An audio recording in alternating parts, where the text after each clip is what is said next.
Hey guys, we are pruning basil this evening. We just ate dinner and these basil plants look really great. I'm gonna prune them so that they keep bushing out more. And I'm interested in possibly getting a couple more plants of a different type of basil. These have really small leaves. I have no idea what type of basil this is. I'll have to go inside and look at the seed packet. I think it's pretty like generic type, but they have pretty small leaves, and I keep seeing people with these big basil leaves. I don't know if it's holy basil or I forget the name of the other one, but I need it. I really want it. So I think I am gonna do that. But for now, we're gonna work with what we got. So we're gonna prune these, and then we're gonna hop over to the other end of the bed and prune the oregano as well while we're out here.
Okay, so you prune basil and oregano, like I'll show you in a minute.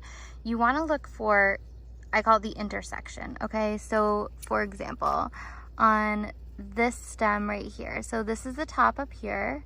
Let me see. So you can see the top looks like a flower with all that new growth coming out, okay? So we're going to find, this is an intersection up here where you have kind of that main stem, and then you have two sprouting out and then two other leaves below it sprouting sideways right there. Okay, so we could cut just right above this intersection. I'm gonna go down a little bit on this one and see if there's another one. So there is. So see this right here? That's another intersection. So I'm actually gonna cut this one all the way down here. And what you're doing when you cut it at that intersection is you're stopping the main stem, and then it's going to put its energy into these two sides. So it's actually, in place of one main stem, it's going to grow two stems out to the side. So that's how you end up with a bushier plant. So instead of it growing straight up tall, it's going to bush out. So let's do that. Let me find it again. Okay, so it's down here.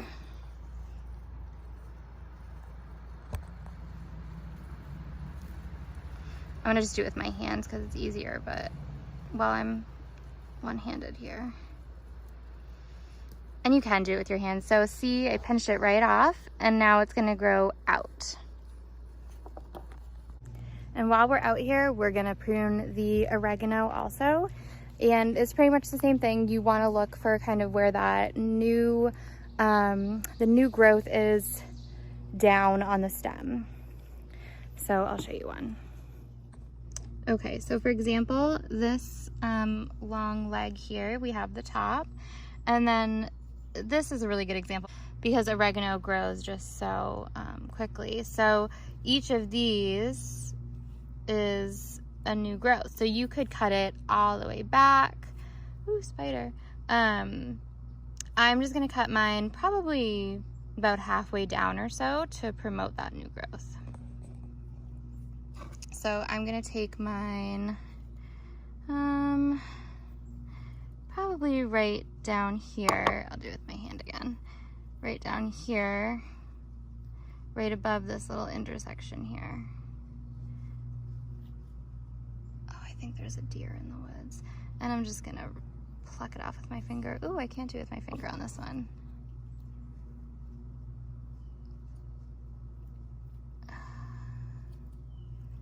This is hard one-handed. Okay, there we go.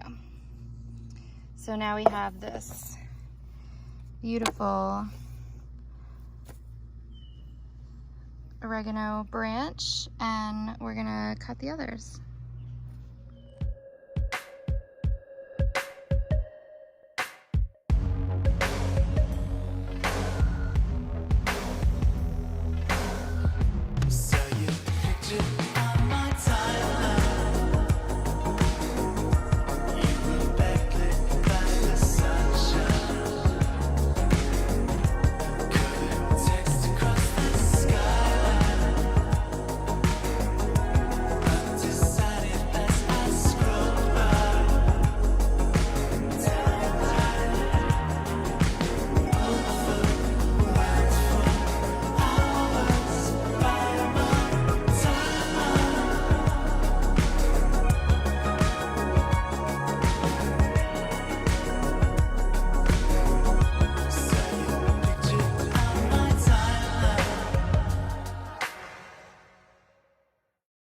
Okay, it is time to go inside. These bugs are not good. I could get my dog.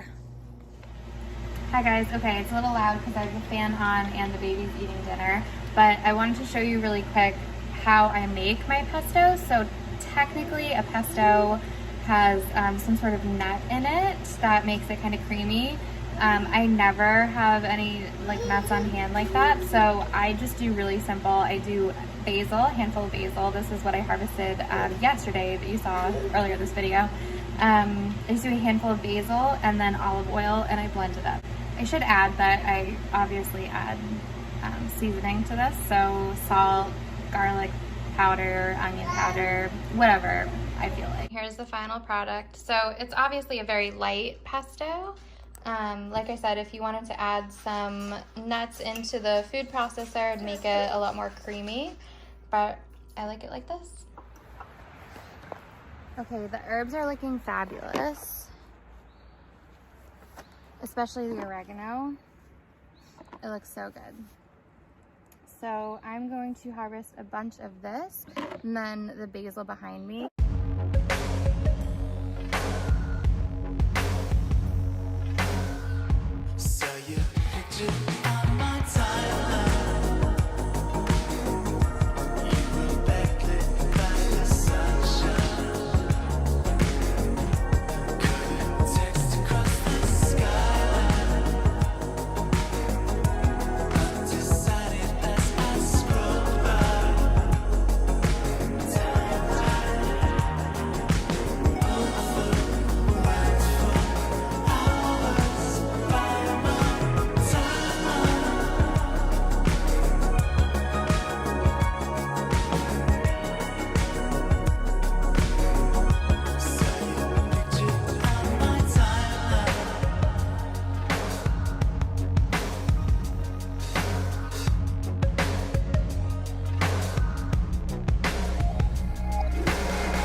Okay, the oregano just got a serious haircut, speaking of hair.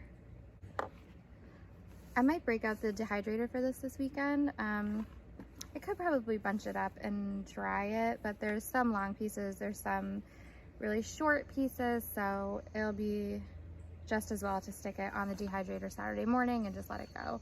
Until then, I will keep it in the fridge. I'll probably keep it in a bowl of water to keep it fresh. Or I might just let it dry on the counter for a couple of days and then throw it in the dehydrator. It'll probably take less time. So let's get some basil now.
Okay guys, I got 3 done.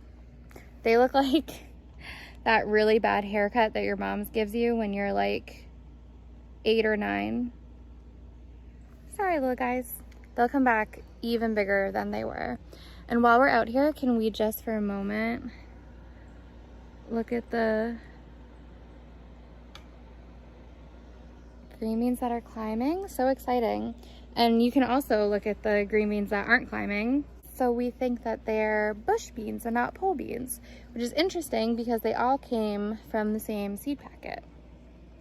So anyways, we are going inside because the mosquitoes are absolutely eating me alive and my solar lights are coming on, so it's time to go inside.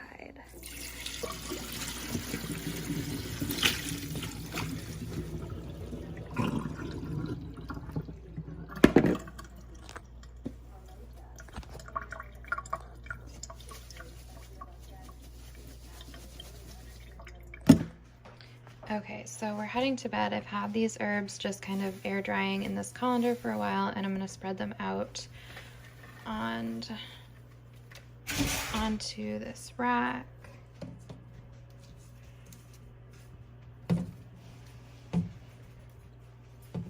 Overnight to dry, or dry as much as possible.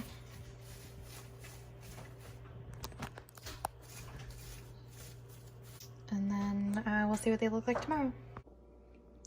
All right guys, I just spent another half hour or so pruning the rest of the basil. It's Friday night, so I got that done. I just rinsed it. I'm gonna let it dry for a little while, and then before we go to bed, I'm gonna do the same thing we did last night with the other basil and oregano. I'm gonna kind of spread it out and let it air dry overnight, and then we're gonna pop all of this in the dehydrator tomorrow morning. This is everything from last night. So this is the oregano, and then there's some basil in here as well. Okay guys, good morning. We're gonna get all the herbs that we harvested yesterday and Thursday on the dehydrator this morning, and they're probably gonna go for probably 24 hours. It could be more. It's actually pretty humid out today. It's gross. It's almost 80 degrees already. It's barely 9 o'clock and it's gonna be cloudy all day. So I'm gonna put it on a little bit higher of a temperature, and it's probably gonna take longer, but I'm just gonna check them constantly. So I have the Nesco jerky and food dehydrator. It comes with these trays and you can just stack them up. I have a bunch of them that just get stacked up. And then it also comes with these liners. So I always use these for most of the herbs. I'm actually only gonna use them for the basil today. I only have 2 of them, so that's mostly the reason, but the basil is small and the oregano is much bigger, so the oregano can sit on this tray and not fall through. I'm gonna keep everything on the stems to dehydrate, and then when it's all dry, it'll be very easy to just peel right off the stem. All right, so we're gonna get the basil on the bottom tiers. I think it's gonna be 2. I'm hoping it's only gonna be 2 tiers of basil. And then I'm pretty sure it's only gonna be 1 of oregano on the top. And the reason I'm doing the oregano on the top is because the Nesco dehydrator has the fan on the top. So this is the top of it. And the fan is up there. So the bigger herb in this case, which is the oregano, will go on top, so that can get most of the drying. And then as it works its way down to the bottom, it's okay if the basil doesn't get as much of it because it's so small, it's gonna dry quicker. So that's what we're doing.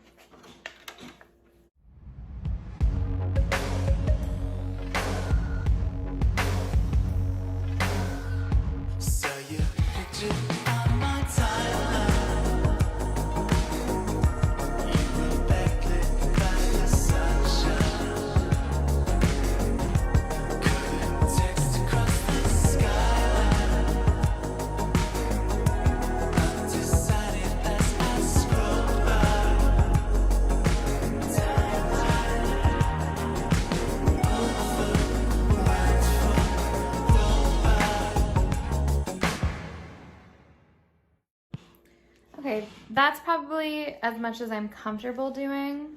Can you guys see that? It's not clumped in there, but it's pretty tight. So we'll see what goes on the other one, and maybe I'll just make a quick pesto out of the rest of it, or maybe I'll freeze it. We'll see.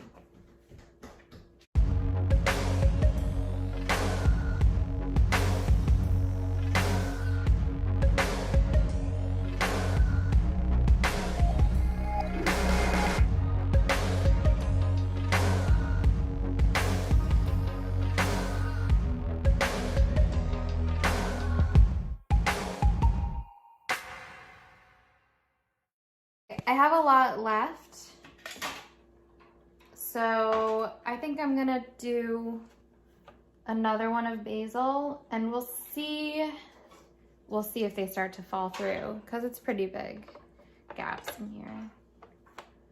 We'll see. And you know, I guess it is okay if they start to fall through, because we have the liners on the bottom, so nothing, see, like something this big, I'm gonna break apart.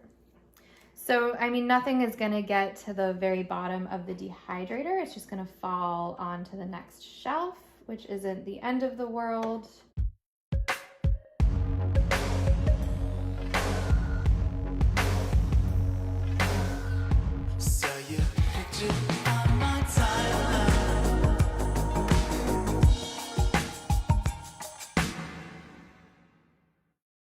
That's pretty much it, so that worked nicely. Now let's get the oregano on top. Gosh, this might need 2 trays also. Good Lord. I knew it was a big harvest, but...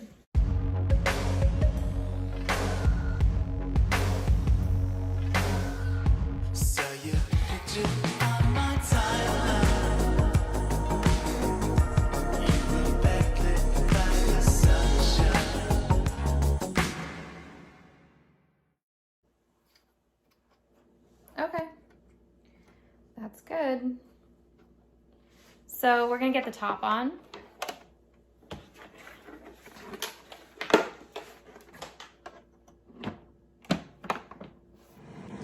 Okay, we just plugged this in. It doesn't have an off switch, so it turns on as soon as you plug it in. The book that comes with it recommends between 90 degrees and 100 degrees for herbs. Like I said, it's very humid today, and there's, you know, this is a full dehydrator, so I'm gonna turn it up just a tad, probably 125. We'll start with 125, and then we'll come back in a couple hours and just see how they're doing. I'm gonna check on them constantly just to make sure that everything is good, and we'll show you guys as we go. Okay guys, it's been just under 4 hours, and these are looking really, really good. This is the oregano. So I'm actually going to switch the trays around because the basil on the bottom is not as dry as the oregano. So I'm gonna swap them and then go another few hours and see what it all looks like. So here we are. This is the basil. So remember I flipped the trays around so the basil's on top now. It's getting dry, but definitely not there yet. There are some little pieces that are pretty dry, so I'm gonna turn it all the way down to the 95 degrees. I think is the lowest that it goes, just so we avoid getting kind of cooked basil, cooked herbs. But otherwise, everything's looking really good. Let's see what the oregano is doing. The oregano is actually almost done. It's, can you guys hear that? So the oregano will come out tonight for sure, maybe just another hour or two. Not many of these are not dry, that's for sure. So, well, this one isn't. So yeah, we'll give it another little bit, and then we're gonna pull the oregano tonight for sure. Okay guys, it's time to put the baby to bed, so I'm just gonna take off the oregano because it's pretty much done. So I'm gonna just take those trays off and then put it back on, and we'll keep letting the basil go.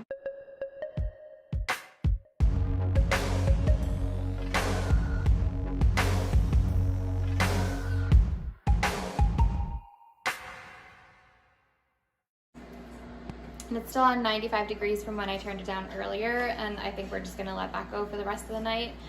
It is 7 o'clock now, so I'll check on it before I go to bed, probably around 10 or so, and see how it's doing. If I think that it might get too dried out if I leave it overnight, I'll just shut it off for the night and turn it back on in the morning. Wyatt usually does get up around 1 or 2, depending. This week has been a little crazy for him, so I am usually up at some point during the night, so I could check on it then, but there is always the chance that he sleeps through the night, fingers crossed. So we'll see how it is before I go to bed. I do just want to show you guys really quick what the oregano looks like. It is nice and dry. I'm going to try doing this one-handed, and it's going to fall everywhere. It's not going to fall off at all. That's it. 2 whole trays, and that's all we got. That's all right, though. Background music provided by Wyatt, and a spoon, and the dog's bowl. Okay guys, so here is all of the basil, and I'm just gonna put that in a mason jar. I'm not gonna take it off the stem. I'm just gonna shove it in the jar. Honestly, just because I don't feel like taking it off the stem. When I go to use it, I will. I'll just break it up in my hands and use it that way.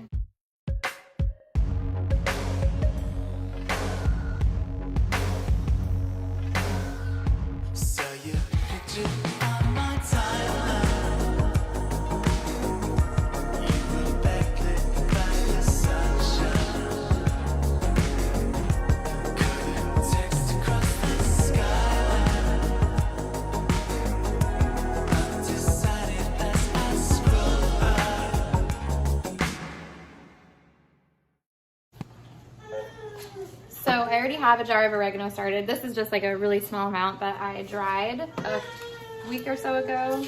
So I'm just gonna do the same thing with this, put all of these in the jar.